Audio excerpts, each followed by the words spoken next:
Seyi was raped by her father, a true life story, when she was 13 years old, but she never mentioned it to a soul. It went on for 10 years until she moved out of the home.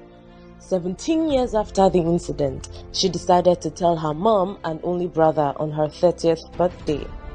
They didn't believe her, and the only question they asked was, if this really is true, why are you just speaking up? Why keep quiet for so long? Taking a cue from Busola Dakolo's story, one of the questions Kemi Olunloyo asked Busola while on a TV show was her reason for the long silence, even though her husband had been involved in an anti-rape campaign some years back. First, we need to establish that the healing process varies for different individuals. Over the course of the week, we will pick in detail some of the reasons victims hardly ever own up to assault, and if they do, why they take so long before voicing out. For today, we shall discuss the very first reason, shame. One of the primary reasons women do not come forward to report sexual harassment or assault is shame. Shame is at the core of the intense emotional wounding women and men experience when they are sexually violated. Gershon Kaufman, an expert on shame, aptly stated in his book, Shame: The Power of Caring, that shame is a natural reaction to being violated or abused. In fact, abuse by its very nature is humiliating and dehumanizing. This is especially true with sexual violations. The victim feels invaded and defiled while simultaneously experiencing the indignity of being helpless and at the mercy of another person. Let that sink in.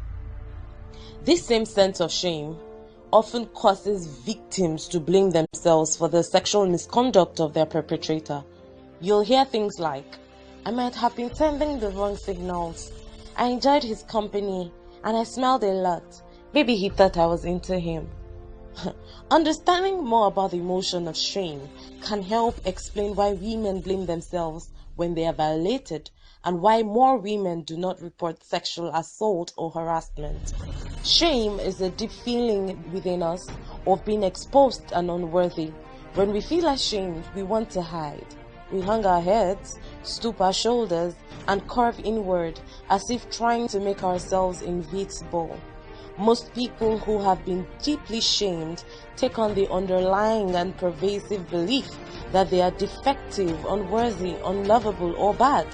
Shame can also cause us to feel isolated. In fact, in primitive cultures, people were banished from the tribe when they broke society's rules. Being shamed feels like being banished, unworthy to be around others. Sexual harassment and assault can be a humiliating experience to recount privately, let alone publicly. Victims of sexual harassment and assault in adulthood or sexual abuse in childhood tend to feel shame because as human beings, we want to believe that we have control over what happens to us. When that personal power is challenged by victimization of any kind, we feel humiliated. We believe we should have been able to defend ourselves, and because we weren't able to do so, we feel helpless and powerless. This powerlessness causes humiliation, which leads to shame. So the next time rape survivors come up to share their experience, be empathic. You have no idea how much effort it must have taken them to do so.